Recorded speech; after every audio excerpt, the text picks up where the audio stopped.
કેમ છો મિત્રો? મજામાં? ગયા લેક્ચરની અંદર છેલ્લે આપણે ધોરણ 10 માં પ્રકરણ નંબર 6 ની અંદર પોષણની વિવિધ પદ્ધતિઓ અને એની અંદર પ્રથમ પદ્ધતિ સ્વયંપોષી પોષણ અને એના અંતર્ગત આવતી બે પ્રવૃત્તિઓ 6.1 અને 6.2 એક વધારાની વાત, આ બધી ચર્ચા આપણે ગયા લેક્ચરની અંદર કરી ગયા છીએ. આજના લેક્ચરની અંદર આપણે એના પછી પોષણની બીજી જે પદ્ધતિ છે વિષમપોષી પોષણ, એના વિશે ચર્ચા કરશું. ફરી વખત થોડી આપણે યાદ કરી લઈએ કે એની પહેલાના લેક્ચરની અંદર આપણે પોષણની મુખ્યત્વે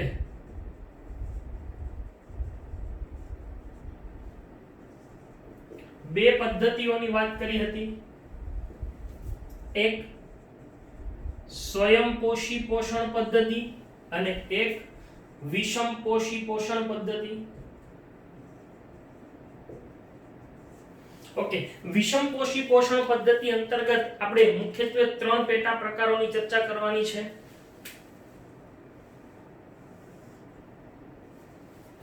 એક મૃતોપજીવી પોષણ પદ્ધતિ, એક પરોપજીવી પોષણ પદ્ધતિ અને એક પ્રાણીસમ પોષણ પદ્ધતિ. બરાબર છે? તો આપણે આ બધી બાબતોની આજે ચર્ચા કરવાની છે. ખાસ કરીને આપણે વિષમપોષી પોષણ આજે ચર્ચા કરીએ. વિષમપોષી પોષણ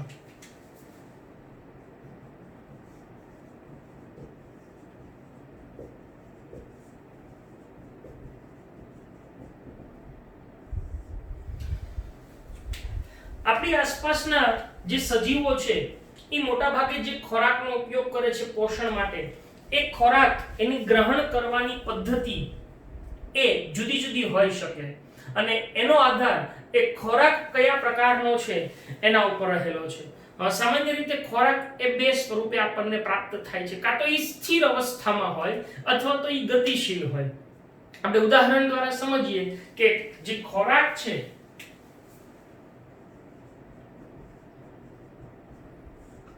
એ કાં તો ગતિશીલ હોય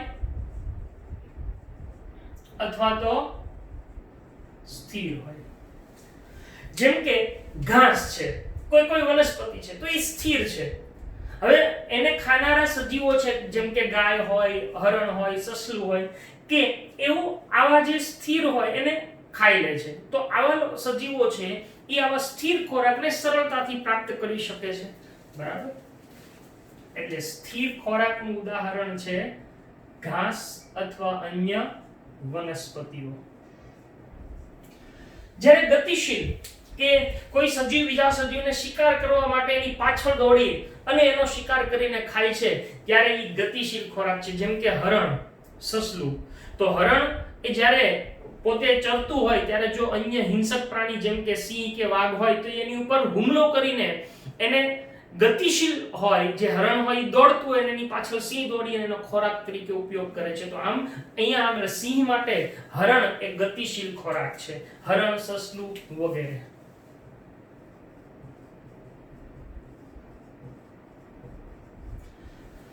તો જુદા જુદા સજીવો આવા સ્થિર અથવા ગતિશીલ પદાર્થો અથવા તો ખોરાકનો એ પોતે ઉપયોગ કરતા હોય છે.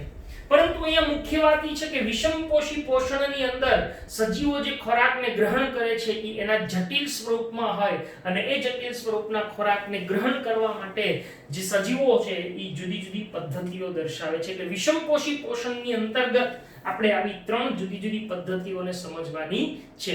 તો આપણે વિગતે સમજીએ. સૌથી પહેલી મૃતોપજીવી પોષણ પદ્ધતિ.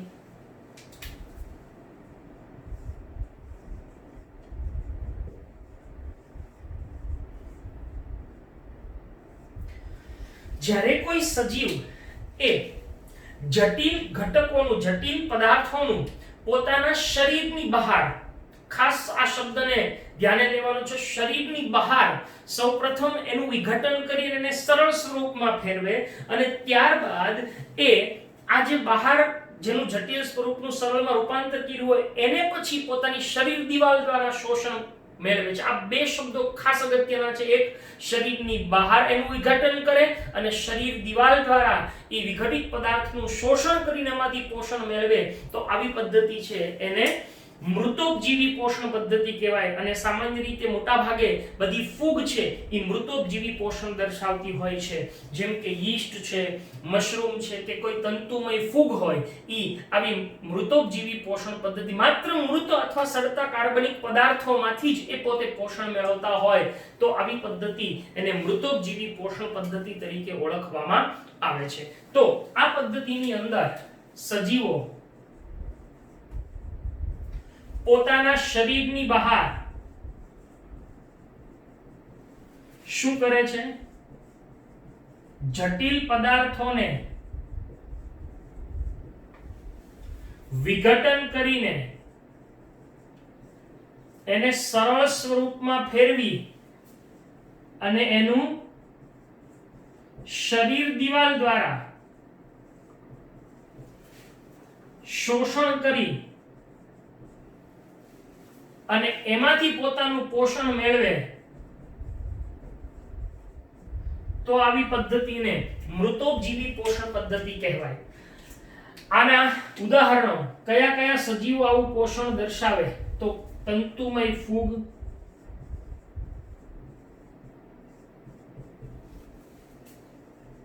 યીસ્ટ જેવી એકકોષીય ફૂગ અને મશરૂમ જે એક પ્રકારની ફૂગ છે જેને આપણે બિલાડીનો ટોપ કહીએ છીએ.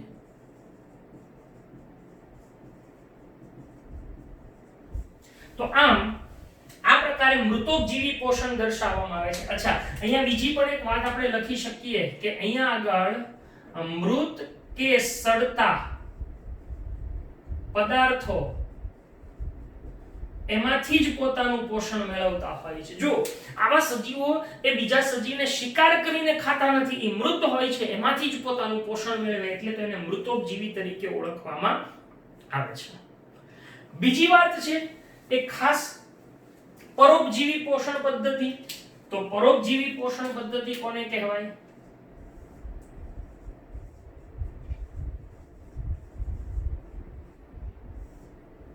અહીંયા શબ્દ છે પર ઉપર જીવનારા.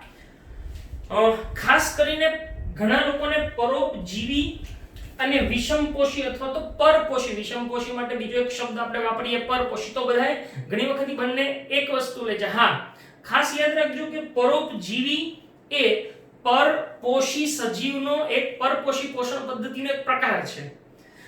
બધા જ પરપોષીઓ એ પરોપજીવી હોતા નથી, પરંતુ બધા જ પરોપજીવીઓ એ પરપોષી હોય છે. અહીંયા આગળ પરોપજીવન એટલે કે જ્યારે કોઈ સજીવ એ બીજા કોઈ સજીવના શરીર ઉપર અથવા તો શરીરની અંદર રહી અને એમાંથી પોષણ મેળવે. અહીંયા બીજી એક વાત આપણે યાદ રાખવાની છે અથવા નોંધવાની છે કે જે સજીવ છે એ બીજા સજીવને મારતો નથી, એને મારીને ખાતો નથી, માત્ર એના શરીર પર રહી અને એના શરીરમાંથી વિવિધ દ્રવ્યોને મેળવી અને પોતાનું પોષણ પૂરું પાડે છે, એટલે એને પરોપજીવી કહેવાય છે.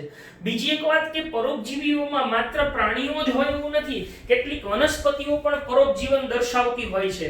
આવી વનસ્પતિઓ એ પોતાના ખોરાકનો આધાર અન્ય વનસ્પતિ ઉપર રાખતી હોય છે. તો આમ પરોપજીવી પોષણ પદ્ધતિ એ મુખ્યત્વે અન્ય સજીવના શરીર ઉપર રહી અને પોષણ મેળવવાની પદ્ધતિ છે. અહીંયા આગળ જે સજીવના શરીરમાંથી પોષણ મેળવવામાં આવતું હોય એને યજમાન કહેવાય અને જે સજીવ પોષણ મેળવતો હોય એને પરોપજીવી કહેવામાં આવે છે. એક આપણે ઉદાહરણ લઈએ કે આપણા શરીરની અંદર કરમિયા હોય, કૃમિઓ હોય, તો એ કૃમિઓ આપણા શરીરની અંદર પરોપજીવન ગુજારે છે. તો આપણે એમના માટે યજમાન છીએ અને એ પરોપજીવી છે.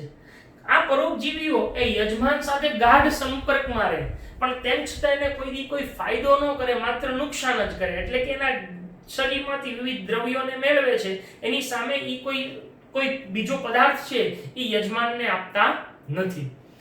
આવા સજીવો કયા કયા? તો એના ઉદાહરણો પણ આપણે જોઈએ, જેમ કે અમરવેલ જેવી સપુષ્પી વનસ્પતિ છે, જૂ છે, જળો, ઉધઈ, પ્લાઝ્મોડિયમ. તમને ખ્યાલ છે કે મેલેરિયાનો પરોપજીવી છે પ્લાઝ્મોડિયમ, જે મનુષ્યના રક્તકણો ઉપર પરોપજીવન ગુજારે છે. બરાબર? તો આવા બધા સજીવો છે એ પટ્ટીકૃમિઓ, એ આ બધા પરોપજીવીઓના ઉદાહરણો છે. તો પરોપજીવી પોષણ પદ્ધતિ કોને કહેવાય? કે જ્યારે કોઈ સજીવ એ અન્ય સજીવ ના શરીર પર કે શરીરની અંદર રહીને તેને મારી નાખ્યા વગર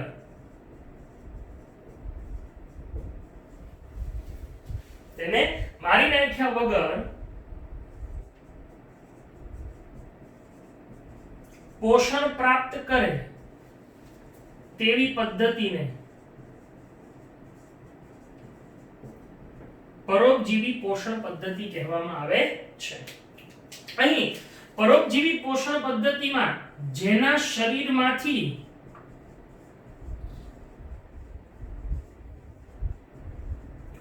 પોષણ મેળવાય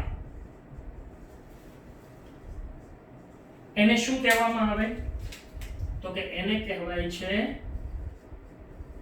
યજમાન. અને જે સજીવ પોષણ મેળવે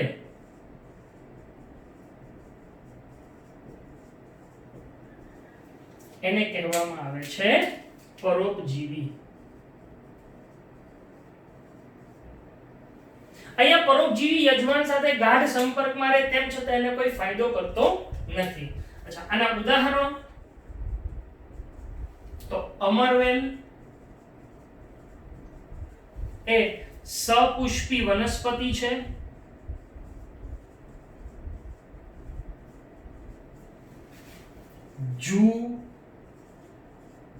જળો જે ખાસ કરીને મનુષ્ય કે કોઈ પ્રાણીના શરીર ઉપર ચોંટી અને એમાંથી રુધિર એને ખોરાક તરીકે પ્રાપ્ત કરે છે તો જળો.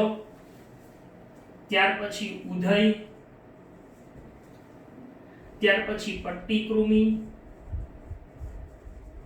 અને પ્લાઝ્મોડિયમ. તેમજ આપણને અહીં આગળ આપેલી છે ઓર્કિડ અને પ્લાઝ્મોડિયમ. અચ્છા, આ પ્લાઝ્મોડિયમની નીચે મેં લાઈન એટલે કરી કે આપણને ટેક્સ્ટબુકમાં આપેલું નથી, અને બીજું કે ઓર્કિડ જે વનસ્પતિ આપેલી છે આપણને ટેક્સ્ટબુકમાં, પરંતુ ખરેખર ઓર્કિડ છે એ પરોપજીવી નથી, એ પરરોહી છે. થોડોક બેની વચ્ચે તફાવત તમને સ્પષ્ટ કરી દો. પરોપજીવી હોય ને એ શું કરે તો કે સંપૂર્ણપણે યજમાન ઉપર જ આધાર રાખે, પોતાનો ખોરાક કે દરેક ઘટકો યજમાન પાસેથી પ્રાપ્ત કરે છે. જ્યારે પરરોહી હોય ને ઓર્કિડ, ઈ શું કરે ઓકે, ઈ અન્ય વનસ્પતિમાંથી પોતાના પાણી કે વિવિધ દ્રવ્યો જ શોષે, ખોરાક પોતાની જાતે બનાવે છે. એટલે આમ ઓર્કિડ એ સંપૂર્ણ પરોપજીવી નથી, ઈ પરરોહી છે કે ઈ અમુક જ દ્રવ્યો વનસ્પતિ પાસેથી મેળવે છે પણ પોતાનો ખોરાક છે ઈ જાતે બનાવે છે. એટલે આમ ઓર્કિડ એ સંપૂર્ણ પરોપજીવી નથી. તો આ થઈ ગયું પરોપજીવી પોષણ. હવે છે પ્રાણીસમ પોષણ. કે પ્રાણીસમ પોષણ કોને કહેવાય?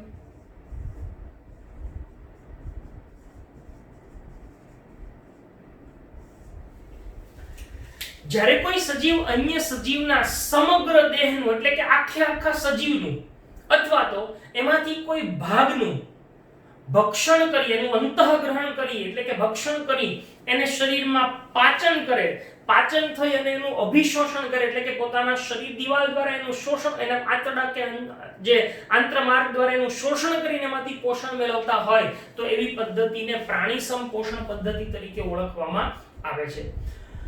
ઉદાહરણ તરીકે આપણે એમ કહીએ કે ભાઈ અજગર હોય તો ઈ નાના હરણના બચ્ચાને ખાય તો કેવી રીતે ખાય તો કે આખું ગળી જાય.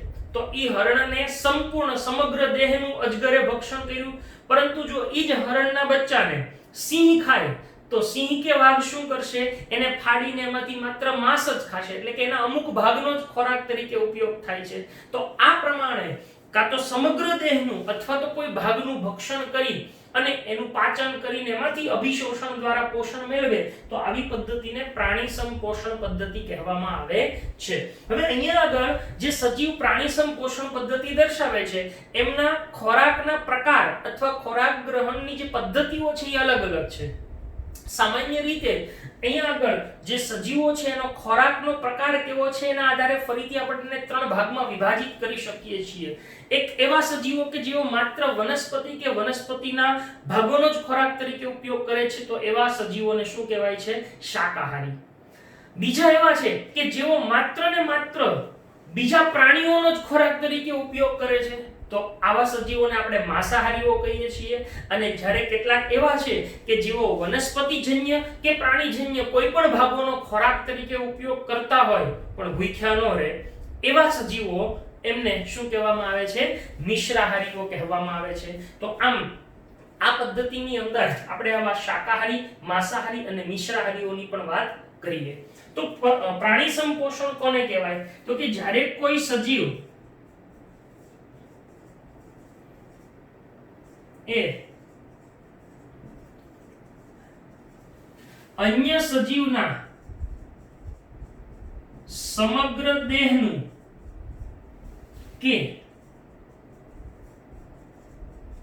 કોઈ ભાગનું કે જે જટિલ સ્વરૂપમાં હોય ભક્ષણ કરીને, એટલે કે એને અંતઃગ્રહણ કરીને, એને પાચન કરી અને એનું અભિશોષણ કરીને એમાંથી પોતાનું પોષણ મેળવે, તો આવી પદ્ધતિને શું કહેવામાં આવે છે? પ્રાણી સંપોષણ કહેવાય. જેમ કે દેડકો તો આખા કીટકને ગળી જાય, ગરોળી તો આખું કીટક ગળી જાય. તો આમ આવા સજીવો એ પ્રાણી સંપોષણ દર્શાવે છે. અહીંયા આગળ આપણે કીધું એ પ્રમાણે કે પ્રાણી સંપોષણ પદ્ધતિને આપણે ત્રણ ભાગમાં વિભાજિત કરી શકીએ છીએ. અહીંયા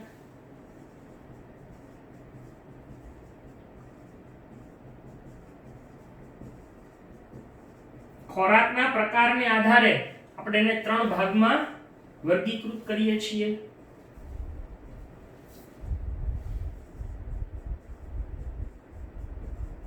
શાકાહારી, માંસાહારી અને મિશ્રાહારી. શાકાહારીની અંદર હરણ, સસલું, ગાય વગેરે આપણે શાકાહારી લઈએ. માંસાહારી સિંહ, વાઘ, બરાબર, આ બધા માંસાહારીઓ છે. અને મિશ્રાહારીમાં વંદો, મનુષ્ય વગેરે મિશ્રાહારીઓ છે. તો આવી રીતે વિષમપોષી પોષણ પદ્ધતિ એના જુદા જુદા પ્રકારોની અહીંયા આપણે ચર્ચા પૂરી કરી. ખાસ તમારે ધ્યાન રાખવાનું છે કે આમાંથી કોઈ પણ એક પ્રશ્ન માની લો કે એમ સમજાવે કે એક એવો પ્રશ્ન પૂછે કે મૃતોપજીવી પોષણ વિશે નોંધ લખો 2 માર્ક, તો આપણે એટલું જ લખવાનું છે.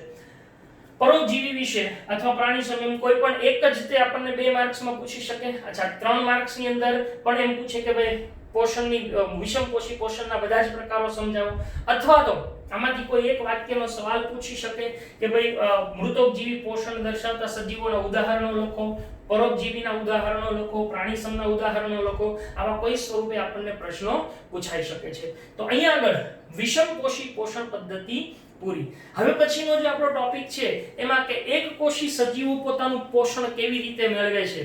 આપણે સૌ જાણીએ છીએ કે એકકોષી સજીવો અમીબા અને પેરામીશિયમ છે, તો ઈ પોતાનું પોષણ કેવી રીતે મેળવે એને આપણે વિગતે જોઈએ.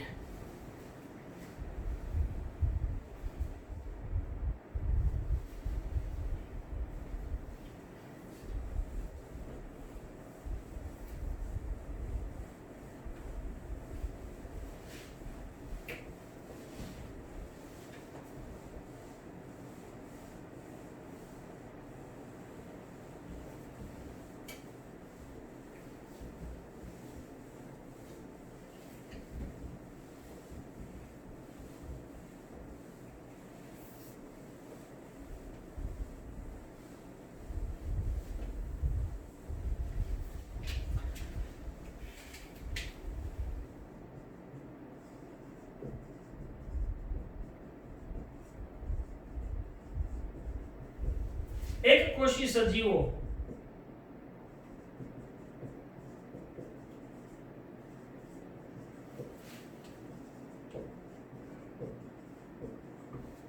પોષણ કેવી રીતે મેળવે છે? આ આખો પ્રશ્ન આપણને 4 ગુણની અંદર પણ પૂછાઈ શકે અથવા 3 ગુણની અંદર પણ પૂછાઈ શકે.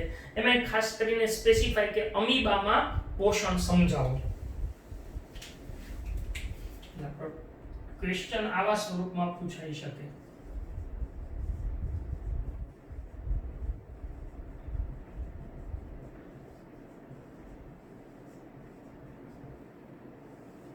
અમીબામાં પોષણ સમજાવો. અમીબા અને પેરામીશિયમ જેવા એકકોષી સજીવો આપણે જાણીએ છીએ કે પાણીમાં વસવાટ કરે છે. તો આવા સજીવો એ પાણીમાં વસતા જે અન્ય ઘટકો હોય એનો ખોરાક તરીકે ઉપયોગ કરતા હોય છે. અહીંયા અમીબાની જે પોષણ પદ્ધતિ છે એની અંદર જુદી જુદી ક્રિયાઓ સંકળાયેલી છે. એવી 5 મુખ્ય ક્રિયાઓ સંકળાયેલી છે. એક છે અંતઃગ્રહણ, એક છે પાચન, શોષણ, પરિપાચન અને મળોત્સર્જન. તો આ આકૃતિ સાથે આપણે વિગતે જોવાની છે. સૌપ્રથમ અમીબાની અંદર જોવા મળતી ક્રિયાઓમાં પહેલી ક્રિયા અંતઃગ્રહણ,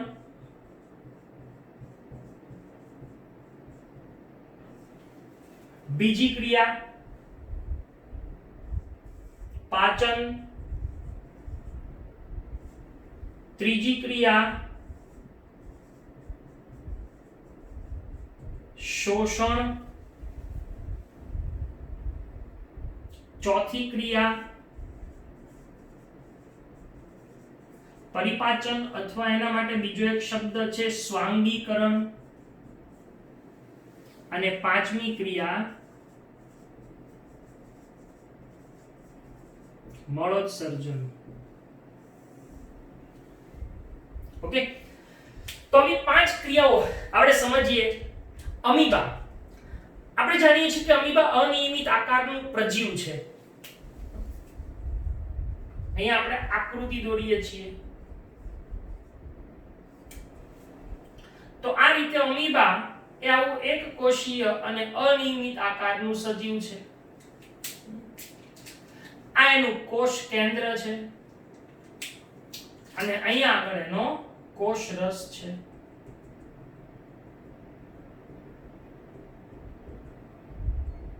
એક ખાસ પ્રકારની અંગિકા જોવા મળે છે લાઇસોઝોમ.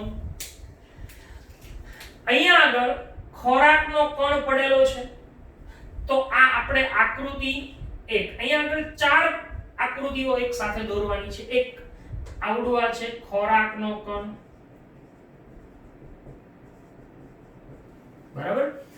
હવે અહીંયા આગળ શું થાય તો કે અમીબા એ સૌપ્રથમ ખોરાકના કણ તરફ ગતિ કરે છે. એટલે અહીંયા આકૃતિ 1 ની અંદર આપણે એમ લખવાનું છે કે ખોરાકના કણ તરફ ગતિ કરતું અમીબા, બરાબર. આ પહેલી આકૃતિ. હવે શું થશે? અમીબા ખોરાકના કણ તરફ ગતિ કરશે, ત્યાર પછી એ ખોરાક પાસે પહોંચશે એટલે એને કઈ આપણી જેમ આવા હાથ નથી કે ઈ લઈને ખોરાકને મોઢામાં મૂકી દે. એટલે સૌપ્રથમ ઈ ખોરાકની ફરતે ખોટા પગ ફેલાવશે. ઈ તો કોઈ પણ આકાર ધારણ કરી શકે. તો ઈ કુટપાદ જેને આપણે કહીએ છીએ, કુટપાદ દ્વારા ખોરાકના કણની ફરતે એક આવી રીતે એને ઘેરી લેશે. તો આકૃતિ નંબર 2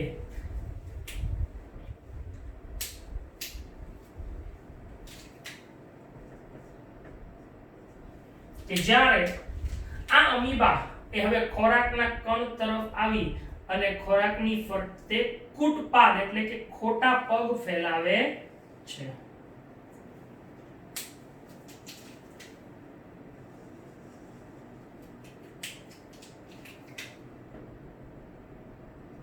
આ કોષરસ.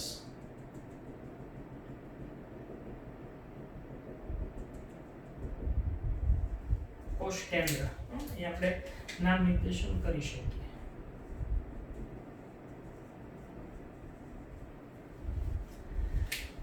તો ખોરાકના કણની ફરતે અમીબાએ ખોટા પગ ફેલાવ્યા એટલે આને આપણે કહીએ છીએ કુટપાદ. તો આકૃતિ નંબર 2 ને આપણે લખી શકીએ કુટપાદનું નિર્માણ કરતું અમીબા.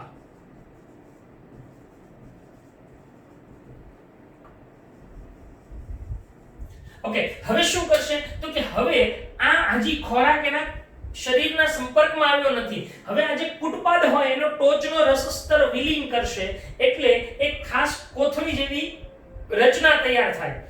સાથે સાથે અહીંયા જે લાઇસોઝોમ રહેલું છે ઈ લાઇસોઝોમ પણ ખોરાકના કણની સાથે આવી એક કોથળી જેવી રચનામાં આવશે જેને અન્નધાની તરીકે ઓળખાય છે. એટલે આકૃતિ નંબર 3 ની અંદર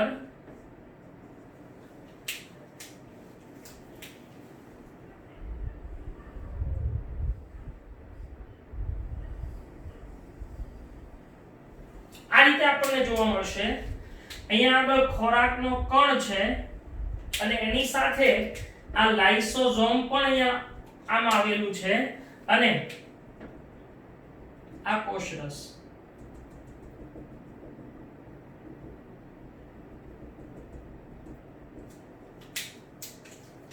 કોષ કેન્દ્ર. તો આ જે રચના તૈયાર થઈ આખી એને કહેવાય છે અન્નધાની. અને આમ ખોરાક સંપૂર્ણ અમીબાના સંપર્કમાં આવ્યો એટલે આ સમગ્ર ક્રિયાને અંતઃગ્રહણ તરીકે ઓળખવામાં આવે છે. તો આમ આ અંતઃગ્રહણની ક્રિયા થઈ. બીજી એક ખાસ વાત તમને કીધું કે અમીબા એક જ કોષ દ્વારા ખોરાકને ભક્ષણ કરીને એનું પાચન ને બધી ક્રિયા કરે એટલે અમીબાની આવી પદ્ધતિને કોષીય ઘન ભક્ષણ પદ્ધતિ પણ કહેવાય છે. અને માત્ર એક શબ્દ લખું છું એને કોષીય ઘન ભક્ષણ પદ્ધતિ તરીકે પણ ઓળખવામાં આવે છે. તો ત્રીજી આકૃતિમાં આપણે લખીએ કે અન્નધાનીનું નિર્માણ કરતું અમીબા.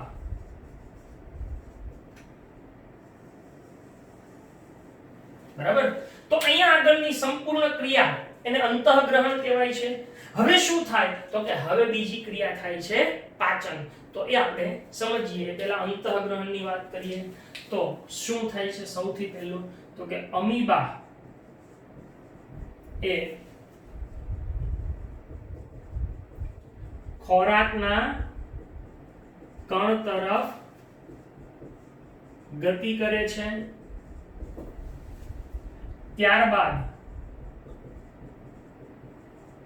ખોરાકની ફરતે કુટપાદ ફેલાવી અને ખોરાકને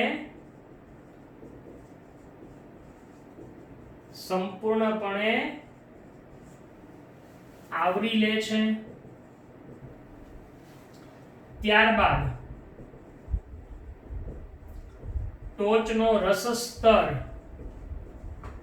વિલીન કરે છે જેથી ખોરાક એ લાઇસોઝોમ સાથે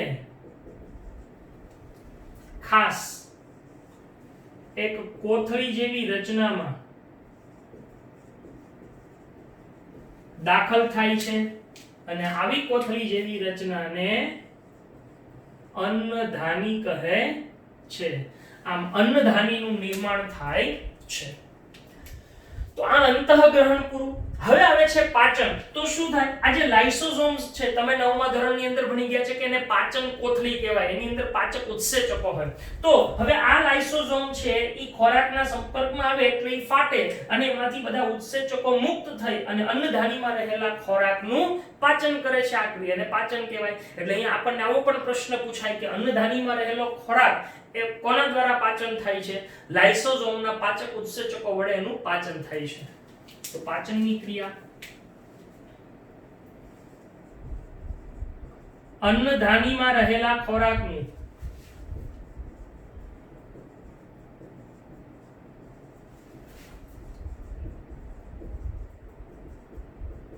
લાઇસોઝોમના પાચક ઉત્સેચકો વડે પાચન થાય છે. આ ક્રિયાને પાચન કહેવાય. હવે પાચિત ખોરાક હોય અહીંયા આગળ ઈ કોષ રસમાં ભળે. આ ખાસ યાદ રાખજો. પાચિત ખોરાક એ કોષ રસમાં શોષાય છે ભળે ત્યારે. ઈ ક્રિયાને શોષણ કહેવાય છે. એટલે શોષણની અંદર આવશે કે પાચિત ખોરાક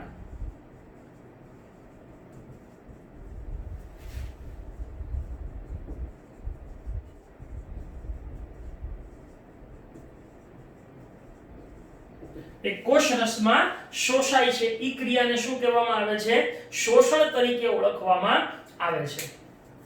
હવે ઈ જે શોષાયેલો ખોરાક કોષરસમાં હોય, એક ખોરાકનો જ્યારે અમીબા ઉપયોગ કરે ને, ઈ ક્રિયાને પરિપાચન અથવા સ્વાંગીકરણ કહેવાય. ખાસ અહીંયા યાદ રાખીએ કે ઈ જે પાચિત ખોરાક હોય શોષાયેલો, એનો અમીબા શું ઉપયોગ કરે? તો કે પહેલું, અમીબા એ પાચિત અને શોષિત ખોરાકનો ઉપયોગ મુખ્યત્વે શક્તિ મેળવવા અને વિવિધ ક્રિયાઓ કરવા માટે કરે છે. અને જો વધેલો ખોરાક હોય તો ઈ અમીબાની વૃદ્ધિમાં વપરાય. વૃદ્ધિ એના કદમાં વધારો કરવા માટે વપરાય છે. તો આમ આ ક્રિયાને પરિપાચન અથવા સ્વાંગીકરણ તરીકે ઓળખવામાં આવે છે. અને છેલ્લે અન્નધાનીમાં વધતો જે અપાચિત ખોરાક હોય એ આ આકુંચક રસધાની દ્વારા, ખાસ એક રસધાનીનું નિર્માણ થાય છે અહીંયા આગળ, એ આકુંચક રસધાની દ્વારા ઈ કોષરસની નજીક આવે, કોષરસ પટલની, અને ત્યાંથી એ ફાટે અને એમાંથી જે દ્રવ્યો હોય નકામા ઈ પાણીમાં ત્યાગ થાય. ઈ ક્રિયાને મળોત્સર્જન તરીકે ઓળખવામાં આવે છે. અને અહીં આગળ ચોથી આકૃતિ આપણે જે દોરવાની છે તે માત્ર આ રીતે દોરશું.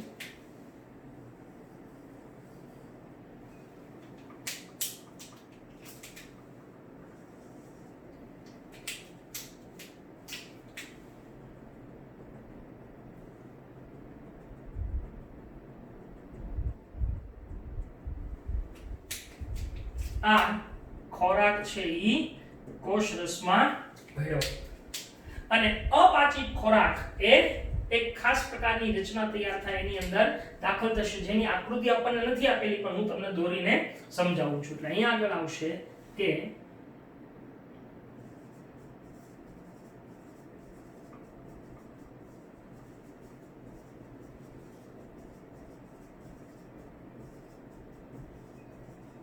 પાચિત ખોરાકનું કોષરસમાં શોષણ. ઓકે, તો પરિપાચનની અંદર શું થશે કે કોષરસમાં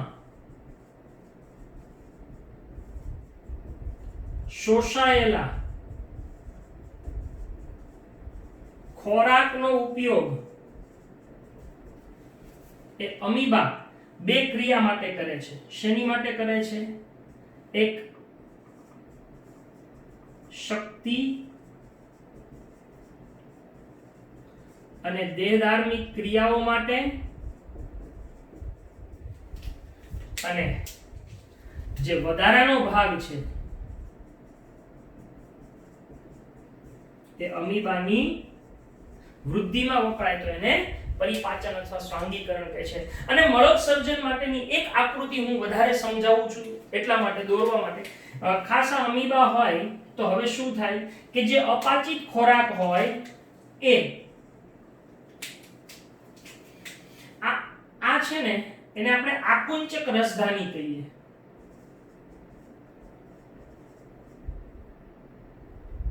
આકુંચક રસધાની. તો નકામો ખોરાક આની અંદર ભળે. હવે આ જે આકુંચક રસધાની હોય એ અહીંયા કોષરસ પટલની નજીક આવે. આ રીતે અહીંયા કોષરસ પટલની નજીક આવે અને અહીંયા આગળ ફાટે, બ્લાસ્ટ થાય. ફાટે એટલે એમાંથી જે નકામા દ્રવ્યો હોય એ પાણીની અંદર પ્રસરણ પામે છે. આ રીતે મળોત્સર્જનની ક્રિયા થતી હોય છે. તો મળોત્સર્જનની અંદર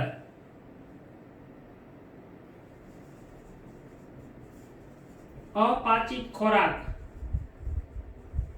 એ આકુંચક રસધાનીના તૂટવાથી પાણીમાં ત્યાગ થાય એ ક્રિયાને શું કહેવામાં આવે છે? મળોત્સર્જન કહે છે. તો આ રીતે અમીબામાં પોષણ પદ્ધતિ આપણને જોવા મળે છે. પેરામીશિયમ પણ એક કોષી સજીવ છે. પેરામીશિયમનો આકાર નિશ્ચિત છે.